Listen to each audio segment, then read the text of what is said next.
Today on the Andrew Cooperrider Show, Boone County Public Library celebrates a banned book month by promoting a book they claim is banned. If it's banned, why would the library be able to promote it on their taxpayer-funded social media?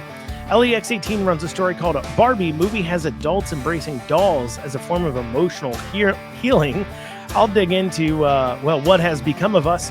And then finally, for my podcast-only listeners and another Republican flip-flop on abortion, Russell Coleman, the top nominee for Attorney General, comes out saying he believes in exceptions on rape and incest. Of course, I'm your host, Andrew Cooperrider, and thank you all so much for joining us today. Now, you heard it right when I went through those things. If you want to hear that last one, which a lot of people obviously are interested in hearing about, you've got to head on over to the podcast-only format, and you can listen to that on all major podcasting platforms, including Spotify, Apple, Amazon, Google, iHeart, Pandora, all other major podcasting platforms. Head on over there and give it a listen if you're trying to hear that last segment there, if you want to hear what I have to say there.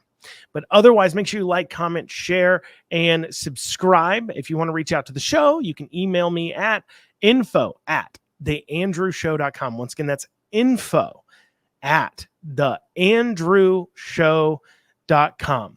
And now, without further ado, let's dig down into it. So maybe you've heard it's banned book week or month or whatever. Probably should have checked that out before I started, but it's banned whatever. And I say maybe you've heard because nearly all public libraries are, whether that's public schools or public libraries in your community, are live with libraries promoting so-called banned books. Now, this book banning, is it a real thing? Sure, absolutely. Nazis burned the Hebrew Bible. That's a book banning.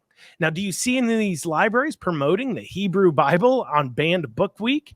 No, of course not, because nowadays, in our modern times of stupidity, book banning can simply mean a book that some in the community at some point have said, we don't want in our schools or public libraries. Or better yet, have just said, we don't want that in that section of a library. Now, libraries in public schools, and it may shock you to learn this, are publicly funded entities. Having discussions and making policy with the input from the taxpayers who fund these entities and pay for the books is not book banning. There is no way every single library can carry every single book that has ever existed. Every library is making decisions about what books to carry or not to carry, and involving the taxpayers in the process of what books to carry, but also where to put those books is obviously and clearly important. I mean, after all, it is their dollars funding the books. And if they don't want their books funding values, that they don't want their tax dollars funding books that maybe don't represent their values too awful much or don't have as much of an educational learning process or are put in the wrong place, well, they have a right to do that. If you don't like it, go fund your own library yourself. Fund your own private library and stop taking others' tax dollars. But as long as you're taking people's tax dollars, you're opening yourself up to the conversations from the taxpayers. Now, this obvious distinction between banning books and simply being accountable to those who you rob at gunpoint in order to fund what you want, and you think I'm joking. Remember, if you don't pay your taxes, who comes to make sure you do? So you're robbing people at gunpoint to fund your libraries, and then you're upset that they have opinions on what you're spending the money on. And this distinction did not affect, however, the library in Boone County Public Libraries here in Kentucky, who apparently wants to be just as intellectually dishonest as they possibly can be. They posted this video here on their taxpayer-funded Facebook page. They posted this here, taxpayer-funded video. Hi, my name is Kara Frank, and I'm the Early Literacy Librarian for BCPL. My favorite banned picture book is The Family Book by Todd Parr, which has been banned for its diverse representations of families. And I love Todd Parr's books. They're colorful, they're funny, and they all kind of have the same message that even though we have a lot of differences, in the most important ways, we're really all the same. I really like the last line of this book. It says, "Your family is special no matter what kind it is." So I think his books are fantastic, and I hope you check some out at the library. Books are for reading, not burning. Books are for reading, not burning. Now, I don't know when Todd Parr's, families are special, or I think the family book, that's what it's called, right? The family book. I don't know when the book burning for that was. I think maybe I missed my invitation to that book burning. I didn't get sent it. If you all were invited to that burning of that book, let me know. I'd be interested to know. In fact, if somebody tells me that they were invited to a burning of that book, I will be sure to add that to my next episode to bring up the fact that that book, in fact, has been burned and properly banned somewhere, or I guess just burned. And by burned, I mean going out, confiscating the book from people and burning them in a fire. But I'm sure that hasn't happened because the book, of course, isn't banned. In fact, you can buy it right now on Amazon. In fact, it isn't even banned from their library. As she is sitting there in this taxpayer-funded video, opening it, holding it, reading it, opening it up in a taxpayer-funded building on her taxpayer-funded time. If you can't get the book from the library, you think she would have told you where to get it, since, well, apparently and supposedly, it is banned. But you see, it's not actually banned. It was just moved into a more age-appropriate area. Because you see, while the book is wrote at a level of C-Spot Run, the book includes a few pages talking about things like same-sex couples and stepmoms and stepdads. And it may shock you to know that these are complex conversations that, your 2 or 3 year olds that's just learning to read, the classic C-Spot Run books, doesn't really need to be worrying about right now if it's not a part of their own lives. I mean, imagine explaining to a child that's not part of their lives. So imagine explaining to a child that is still learning that 1 + 1 = 2 about divorce or homosexuality. In fact, young children, when they see 2 dads or moms or whoever, they don't even realize what they're seeing. Now, you shove a book in front of them or allow them to sit in what should be a C-Spot Run section and pull out a book and read it, to encourage their love of reading. So in the future, they love to read. And instead, they pull out a book that is highly involved in discussing same-sex couples and divorces, leading to more and more questions. What you've honestly done is you've quashed a child's desire to read if after they're done reading, they're going to just have more questions about complex issues. Instead, you've managed to perplex them at a time when they probably hardly even understand what their mom and dad actually is, what that means, what that role that they fulfill. So the book wasn't banned, but it was moved to an older appropriate section. Can you get the book? Yep. You can go on Amazon and get it. And you can even get it at the taxpayer-funded library where she's shooting this video. You just have to go to the right age section.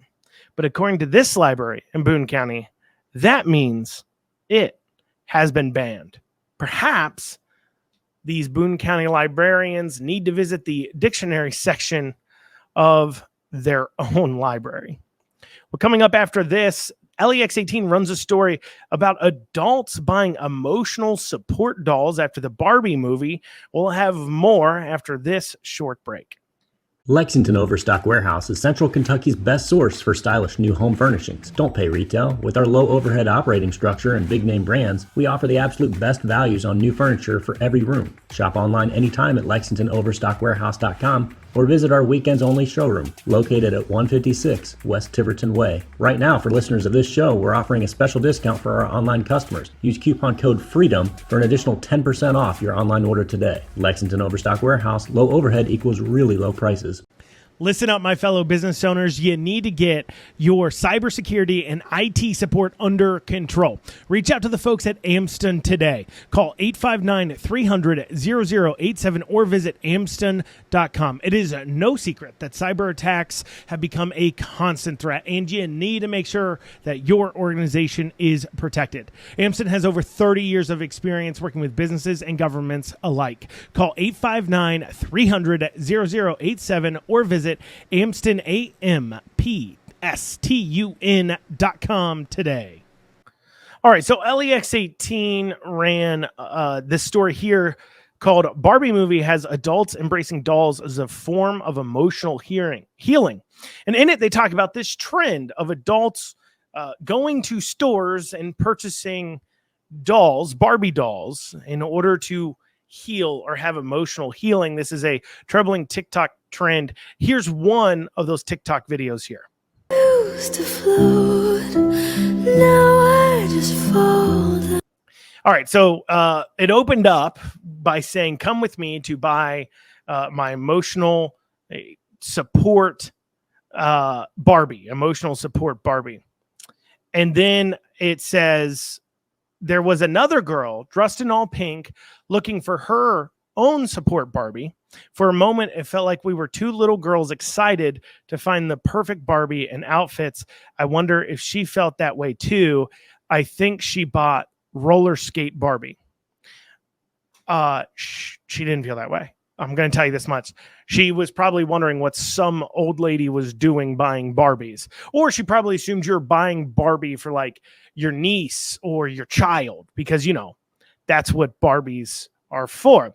And in this video too, she isn't alone. She has brought her boyfriend with her, who apparently is contributing to this madness. But let's continue. I just fall down. I used to know. Couldn't find my Barbie at Target, so we're off to find her somewhere else. Apparently, she's looking for that right Barbie, a Barbie that properly calls to her. But I'm not sure now what I She was waiting for me to find her. Oh, she doesn't just get a Barbie. She gets a whole Barbie playset here. Bed and everything. She's perfect. She's a hairstylist too, just like me. Well, there you go. There you go, an emotional support doll. And in this article, they go on to talk about the benefits of play and how this helps people get over their emotions and everything else. And I tell you what, adults should be playing with dolls. They should be playing with toys. They should be with their children. You see, you're having an emotional support issues because, well, what do you have going on in your life? I mean, I get it. Maybe you're in college, maybe you're younger. And if you're doing that, I guess I maybe wouldn't necessarily call you an adult. But the point of your life and what you're living is to leave an impact on somebody else. But of course, if you don't leave a lasting impact, if the moment you pass away, nobody even remembers you were here, you don't have children that you've provided for or raised or are planning to in the future, you don't have a family that relies on you in some way to fulfill a role, other people relying on you, you don't have a community that you're contributing to. If all you're doing is existing and buying emotional support dolls, well, yeah, you would be pretty depressed because your life doesn't matter and you don't think it will matter. That's why you're so sad. See, adults should be playing with dolls when they're playing with their children. That should be when you begin to play again with your kids. That's really emotionally fulfilling because you're reminded that people are relying on you. That is providing meaning to your life. Now, it wasn't just me saying that, saying this. Of course, other people chimed in. I commented on the article itself on Facebook talking about this issue. But apparently, this buying of Barbie has caused adults to take to social media to talk about how they've tapped into their childhood, often leading them to discover something that was missing. In a quest to fill that space, many of these people have made special trips to store in order to buy an emotional support Barbie doll. Emotional support. Interesting. Interesting. And that's not the only one. There's several of these TikToks, of course, but psychologist Dr. Sarah Walker chimes in. She says, I was inspired by the concept of comfort objects. Children often form attachments to objects like stuffed animals or blankets. I wondered if adults could benefit from similar concepts. They can, but not objects, but family and children, accomplishments and meaning in their life, trying to achieve something. Now, of course, they go on to throw out this in this article, this mumbo jumbo of how how Barbie dolls help you externalize your thoughts and feelings to an inanimate object. And that can be therapeutic. But of course, this is absolutely a symptom of a society that is struggling for meaning, that is struggling to understand what's going on in life. And what's interesting is when I commented that, and I said, look, this is the best cure to all of our mental health issues is to live a life of meaning. And if you're struggling to figure out what that meaning is, have children, get involved at your church, reach out to others, become a part of a group that volunteers, make an impact on others' lives. Stop living selfishly for only yourself. So I made a comment about that, and some people commented, obviously, back. And one of the comments was, who hurt you? That's what they said. Who hurt you? Just leave them alone. Let them play with their dolls. Why does it matter to you? Well, it matters to me because, one, clearly it matters. You have a media outlet making articles about this, spending time reporting on this. So you're telling me I'm supposed to care about it, but only if I have the right opinion, of course. But then it also matters because what it means as a symptom of our society as a whole. And instead of telling people, hey, emotionally struggling, feeling hopeless in life, feeling like there's nothing worth living for, feeling mentally unwell, struggling with depression, go out and do something for others. Early on in my life, I studied a thinker / he was kind of like a sales guy, but a thinker, and his name was Zig Ziglar. And one of the things he always said was, if you want to get what you want in life, help enough other people get what they want in life. And if you want in life is meaning and to live happily, help other people achieve things in their lives. Contribute to society, but contribute to individuals. Make a difference in someone's life where they will remember you. And then perhaps instead of having to become attached to a doll, you become attached to what you have accomplished in your own life. Crazy idea, I know.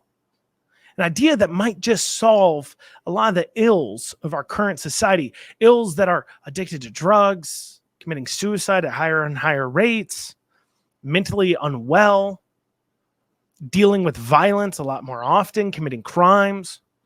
All things because people are living lives with no cares about the repercussions because they're not valuing lives, least of all their own. So if you're not doing anything, what is there to value? Well, for those of you listening on the video format, that's what we have time for. But for those of you listening to the podcast form, stay with me because when we come back after this, we'll be digging into Russell Coleman, who's the nominee for Attorney General, the GOP nominee for Attorney General. He did his own flip-flop on abortion. We'll talk about what that means after this short break.